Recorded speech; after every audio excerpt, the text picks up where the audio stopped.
नमस्कार. अहिल्यानगरच्या या महानगरपालिकेच्या निवडणुकीच्या दृष्टिकोनातून आज आपण इथं आहोत. आमचे सहकारी मार्गदर्शक ज्येष्ठ नेते भैयाजी गंदेंचे चिरंजीव अर्थात ॲडव्होकेट ऋग्वेद गंदे यांच्या प्रचारार्थ आज मी अहिल्यानगर जिल्ह्यामध्ये आहे. आपण बघाल भारतीय जनता पार्टी अतिशय ताकदीनं राज्यात देशात काम करत आहे, परंतु अहिल्यानगर जे की अगोदर अहमदनगर होतं त्याचा अहिल्यानगर करणारा भारतीय जनता पक्ष आज या महानगरपालिकेमध्ये निवडणूक लढवतोय.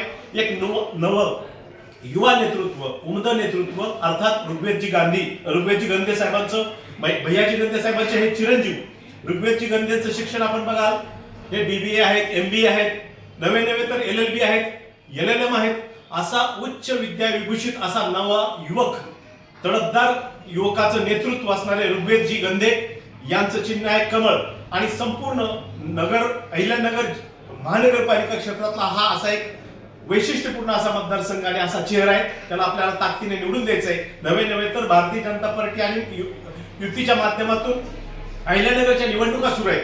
या निवडणुकीच्या दृष्टीने मी तुम्हाला विनंती करेल, प्रभाग क्रमांक 3 मधले जे उमेदवार आहेत, जे यामध्ये उषाताई नलवडे आहेत, त्याचबरोबर ज्योतिताई गाडे आहेत, गौरीताई बोरकर आहेत आणि आपल्या सर्वांचे सहकारी मित्र ऋग्वेदजी गंदे आहेत. या चौघांनाही अतिशय ताकदीने आपल्याला निवडून द्यायचं आहे. अहिल्यानगर शहरामध्ये विकासाचा जर रथ पुढे घेऊन जायचा असेल तर माननीय मोदीजी देशाचा कारभार पाहत आहेत, माननीय देवेंद्रजी फडणवीस महाराष्ट्राचं उत्तम शासन सुरू आहे.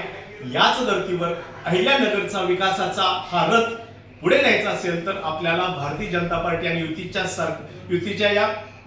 युतीला आपण ताकदीने मतदान केलं पाहिजे. आणि मी नक्कीच विनंती करेल की हा असा नवा उमदा तरुण आपण महानगरपालिकेत पाठवूया आणि खरं तर देशाचं नेतृत्व युवकांकडे देण्याचे माननीय मोदीजींचे स्वप्न आहेत, त्याची पूर्तता आपण अहिल्यानगर पासून सुरू करूया.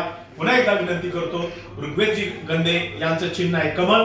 सर्व युतीच्या उमेदवारांना ताकदीने निवडून द्यावं, एवढ्याच प्रकारची विनंती करतो. आम्ही थांबतो. जय हिंद, जय महाराष्ट्र.